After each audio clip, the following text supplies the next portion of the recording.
Hello everyone, आप सबका law वाली के चैनल में स्वागत है। जैसे कि हम लोगों ने अपने इस चैनल में सारे के सारे सब्जेक्ट्स कवर किए हैं।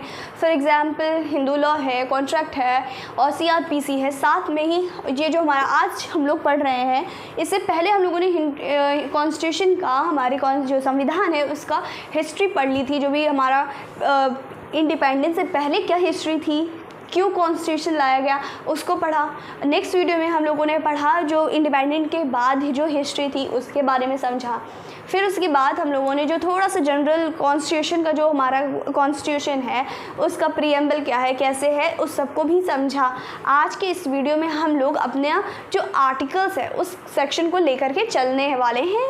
और आज से हम लोग पार्ट 1, आज की इस वीडियो में हम लोग अपने पार्ट्स शुरू करने वाले हैं। ठीक है, अगर आपने वो वीडियो नहीं देखे आप डेफिनेटली देख लीजिएगा। अगर आपको अच्छा लगता है तो लाइक, शेयर और सब्सक्राइब ज़रूर कर लीजिएगा। बेल आइकन को भी दबा लीजिएगा जिससे कि हमारे सारे के सारे अपडेट्स आपको तुरंत पहुंच जाए। ठीक है, चलिए स्टार्ट करते हैं अपना पार्ट 1।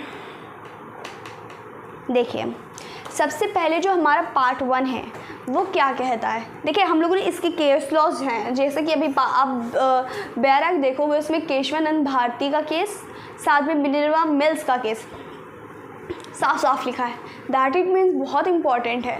वो मैंने अपने केस लॉज की सीरीज़ में डाला है, आप उसे देख सकते हैं। सारे के सारे कॉन्स्टिट्यूशन के इम्पॉर्टेंट केस लॉज आपको केस लॉज की सीरीज़ में मिल जाएंगे। ठीक है, चलिए स्टार्ट करते हैं। अब पार्ट 1, हमारा पार्ट 1 ऑफ द कॉन्स्टिट्यूशन क्या है, वो बोलता है the union and it's territory. अपनी बेयर एक्ट ले लीजिएगा। अगर कोई बिना बेयर एक्ट के देख रहा है तो, अगर कोई लॉ स्टूडेंट है और जुडिशरी की प्रिपरेशन कर रहा है, वो डेफिनेटली बेयर एक्ट्स लेकर के बैठे। ठीक है, और कोई ऐसे जनरल पढ़ाई कर रहा है तो आप कॉपी देख करके चल सकता है ना, सॉरी मतलब नोट्स लिख के चलेगा। चलिए, अब जो हमारा पार्ट 1 है, उसका जो पार्ट 1 में हमारे सिर्फ 4 आर्टिकल हैं, 1 से लेकर के 4 आर्टिकल हैं। पहली बात, ठीक। अब जो यूनियन एंड इट्स टेरिटरी, जो यूनियन है हमारा, जो संघ है हमारा, और जो टेरिटरी है हमारी, अब इसको हम फर्दर आगे इसको धीरे धीरे समझेंगे। ठीक है, उठाइए अपना पहला आर्टिकल। बोलता है name and territory of union. First, India that is Bharat shall be union of state. India that is Bharat. पहली बात आपको इस चीज़ को क्लियर कर दूँ, कई लोगों को लगता है भारत हम हिंदी में बोलते हैं और इंडिया हम लोग इंग्लिश में बोलते हैं, तो ऐसा नहीं है। हम लोग Bharat that is India that is Bharat, यानी भारत जो हमारा इंडिया है उसके 2 नाम हैं, पहला इंडिया और दूसरा भारत। इसका हिंदी और इंग्लिश में कोई मतलब नहीं है, इसके 2 नाम ही हैं। साथ में आगे बोलता है shall be a union of state, मतलब शैल लगा, इट्स मीन मैंडेट है। आप लोगों ने पढ़ा होगा तो शैल और मे में एक डिफरेंस है हमारे लॉ के अंदर। मे मतलब हो सकता है, नहीं हो सकता है, शैल मतलब होगा ही होगा। ठीक, तो इसमें शैल लगा, यूनियन ऑफ स्टेट, यानी जो भारत है वो यूनियन है स्टेट्स का, स्टेट्स जो हैं वो यूनियन है। अब यूनियन से क्या मतलब, आपको मैं 2 एग्जाम्पल देती हूँ। एक पहला इंडिया लेते हैं, दूसरा हम USA लेते हैं। ठीक, अब क्या होता है, आप कॉन्स्टिट्यूशन, आप इंडियन हो तभी ये देख रहे हो, तो आपको मालूम है जो हमारे स्टेट हैं क्या वो अलग हो सकते हैं। अब यूपी आके कह दे यार अब मुझे भारत के साथ नहीं रहना, मुझे किसी और में जाना है, मुझे अपना सेपरेट अपना यूपी बनाना है, ये कर सकता है? नहीं कर सकता है, बिल्कुल नहीं कर सकता है। और वहीं पे अगर USA में देखा जाए, वहाँ पे 2 गवर्नमेंट हैं, एक स्टेट भी है और एक मतलब कि 2 लोगों का पावर चलता है, मतलब जो 2 लोगों के राज चलता है, जैसे कि स्टेट और सेंटर। स्टेट की खुद की रूल्स और रेगुलेशंस है जिसमें उसके खुद का सब कुछ है, सेंट्रल का अलग अपना सब कुछ है साथ में। लेकिन अगर स्टेट जब चाहे वो अमेरिका यूएसए से सेपरेट हो सकता है। ये यूएसए का रूल है, पर इंडिया में सेपरेट नहीं हो सकते। आप यूपी में हो ना, यूपी में ही रहो, अब यूपी से बाहर नहीं जा सकते हो। तो इसलिए हमारे जो पहला आर्टिकल है उसमें पहली लाइन में लिखा है यूनियन ऑफ स्टेट, मतलब वो स्टेट्स का यूनियन है, अलग नहीं हो सकता, है ना। चलिए नेक्स्ट देखिए, नेक्स्ट बोलता है the state and the territory thereof shall be specified in first schedule. जो स्टेट है, अब हम लोगों को यहाँ स्टेट और टेरिटरी के बारे में तो पढ़ना है, तो इसमें लिखा है जो हमारे स्टेट हैं और टेरिटरी है ये सब का सब फर्स्ट शेड्यूल में मेंशन है। आप तुरंत के तुरंत फर्स्ट शेड्यूल खोलिए, आपको उसमें सारे के सारे स्टेट्स मिल जाएंगे, साथ में वो कितनी जगह एक्वायर करता है वो भी आपको मिल जाएगा। ठीक, चेक करिए, फिर आगे का देखिए। नेक्स्ट आ जाइए, बोलता है clause 3 the territory of India shall be comprise A the territory of states the union specified union territory specified in first schedule and such other territory में बी एक्वायर्ड। देखिए जो क्लॉज 3 बोल रहा है ध्यान से समझिएगा, बहुत सिंपल है, बहुत इंटरेस्टिंग है। क्लॉज 3 बोलता है जो हमारा जो टेरिटरी ऑफ स्टेट है,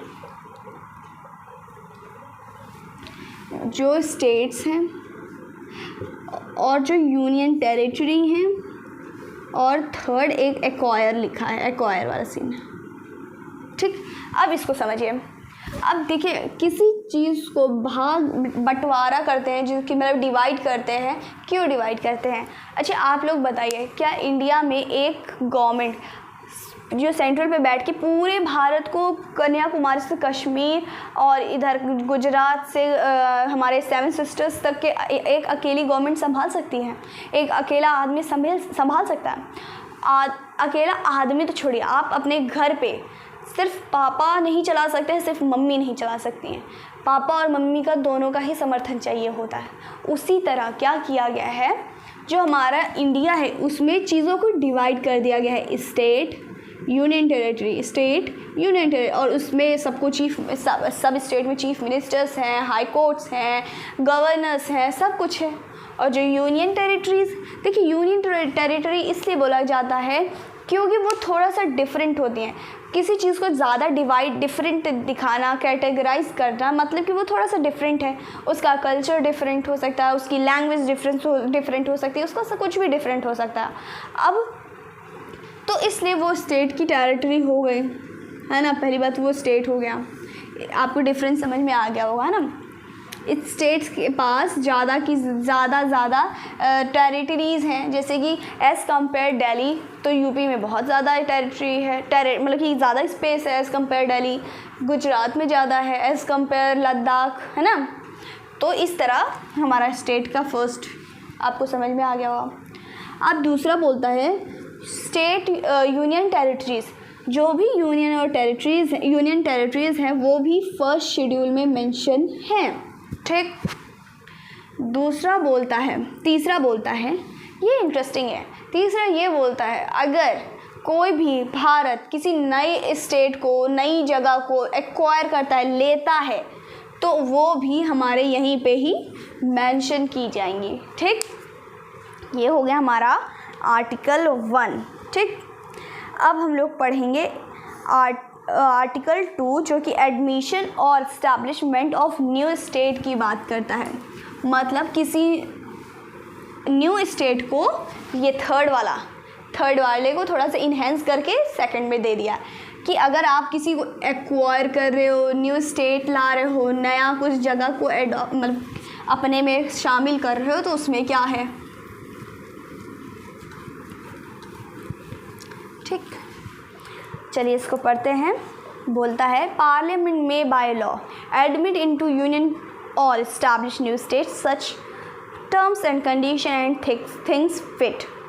देखिए अब इसमें आगे आप पढ़ोगे कि कुछ में अमेंडमेंट्स की ज़रूरत है, कुछ में अमेंडमेंट्स की ज़रूरत नहीं है।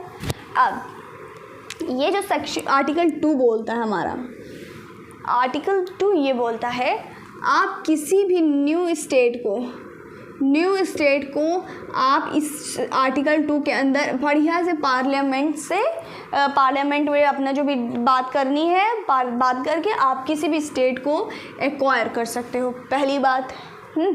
और जैसे कि पार्लियामेंट में जाओगे तो जाएंगे तो उसमें कुछ जो भी बातें होंगी चीज़ें होंगी जो उन्हें ठीक लगेगा उस हिसाब से किया जाएगा। आर्टिकल 2 सिर्फ यही बोलता है कि किसी भी न्यू स्टेट को हम आर्टिकल 2 के अंदर हम लोग इसे अडॉप्ट करेंगे, ठीक। अब आ जाइए आर्टिकल 3 जो कि बोलता है formation of new state and alteration of area boundary और नेम ऑफ एग्जिस्टिंग स्टेट। देखिए, अगर मान के चलिए इंडिया में किसी भी स्टेट के नाम को अगर उसे बदलना है, मानिए नहीं, जैसे कि इलाहाबाद को अब प्रयागराज बोलने लगे हैं, ठीक। अब इसका नाम चेंज करना हो गया। किसी स्टेट की बाउंड्रीज़ कम करना, जैसे उत्तर प्रदेश से उत्तराखंड को अलग कर दिया गया। किसी बाउंड्री को बढ़ाना, किसी को चीज़ को मतलब कि कम ज़्यादा इस सेक्शन के अंदर बहुत ईजिली कर सकते हैं बिना किसी अमेंडमेंट के, ठीक। ये हो गया थोड़ा सा ब्रीफ। अब इसका थोड़ा सा बुक की लैंग्वेज देखते हैं। देखिए, पहला जो पार्लियामेंट में by law form a new state by separate of territory from the state, जैसे कि मैंने सेपरेट ऑफ टेरिटरी बताया, जैसे यूपी से उत्तराखंड अलग हो गया है ना। एंड स्टेट और बाय यूनिटिंग 2 और मोर स्टेट, कि दो से ज़्यादा स्टेट्स को एक में ही जोड़ भी सकते हैं, हटा भी सकते हैं, घटा भी सकते हैं ना। और part of state by uniting the territory of any of state, मतलब वही चीज़ मतलब कि बढ़ाना घटाना सब कुछ कर सकते हैं, ठीक। अब इसमें ये हमारा ए हो गया, आर्टिकल 3 का ए हो गया। बी बोलता है किसी भी स्टेट को हम इंक्रीज़ कर सकते हैं, ठीक। सी बोलता है हम किसी भी एरिया को, स्टेट के एरिया को डिमिनिश भी कर सकते हैं, कम भी कर सकते हैं, घटा भी सकते हैं, है ना। साथ में जो उसकी बाउंड्री है, जिस भी स्टेट की बाउंड्री है उसको भी अल्टर कर सकते हैं, यानी चेंज कर सकते हैं जैसे ठीक लगे, है ना। नेक्स्ट है, साथ में हम जो नेक्स्ट है ई, अगर उस स्टेट का चाहे तो नामकरण भी कर सकते हैं, अदर नाम भी दे सकते हैं, उस नाम को चेंज भी कर सकते हैं, ठीक। फिर इसमें समझने वाली बात ये है जो बोलता है, जिसके प्रोविज़न है, प्रोविज़न ये बोलता है अगर लेजिस्लेचर, अब ये स्टेट का हो रहा है ना। अब अगर स्टेट का हो रहा है तो स्टेट से कंसेंट लेना भी ज़रूरी है, राइट। तो बोलता है पार्लियामेंट को अगर बदलना है तो पहले स्टेट्स को भेजेगी, ठीक, कि ये बात है और ये चीज़ें हैं, आपको हम चेंज करने वाले हैं। कि मान के चलिए अभी यूपी से हम उत्तराखंड अलग कर रहे थे, उसमें पहले स्टेट की रजामंदी लेने के लिए उसको भेजा गया, ठीक।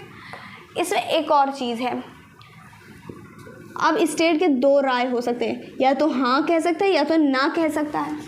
पर जो पार्लियामेंट है उसके पास सुप्रीम पावर है, भाई तुम हाँ कहो ना कहो पर मैं तुम्हारे जवाब को सिर्फ हाँ समझूंगा। तो पार्लियामेंट अगर उसको सही लगता है तो यानी अब उसका चेंज हो करके ही रहेगा, तो वो पार्लियामेंट चेंज कर सकती है। इसमें किसी अमेंडमेंट की ज़रूरत नहीं है, ठीक। हाँ, बार बार मैं अमेंडमेंट क्यों बोल रही हूँ उसको भी मैं फर्दर समझाती हूँ आपको। अब देखिए